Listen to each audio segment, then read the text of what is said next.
பெங்களூரு அணிக்கு எதிரான ஐபிஎல் தொடரின் லீக் போட்டியில் பவுண்டரி லைன் சென்னை வீரர் டியூப்ளிசிஸ் சிக்ஸருக்கு சென்ற பந்தை மிரட்டலாக கேட்ச் பிடித்து அசத்தினார்.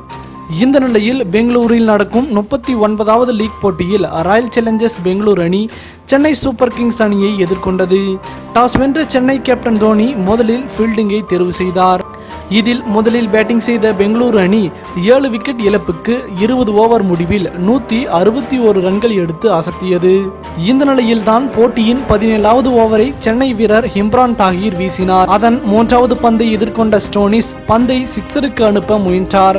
ஆனால் அதை பவுண்டரி லைனில் நின்று டியூப்ளிசிஸ் மிரட்டலாக தடுத்ததோடு அருகில் இருந்தவரிடம் சிறப்பாக பாஸ் செய்தார். அதை அவர் கேட்ச் பிடிக்க ஸ்டோனிஸ் விக்கெட்டை இழந்து பரிதாபமாக வெளியேறினார்.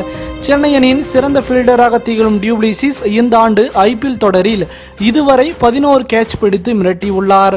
இவர் பிடித்த கேட்சை சமூக வலைதளத்தில் ரசிகர்கள் பாராட்டி வருகின்றனர். டியூப்ளிசிஸின் இந்த கேட்சை பற்றி நீங்கள் என்ன நினைக்கிறீர்கள்?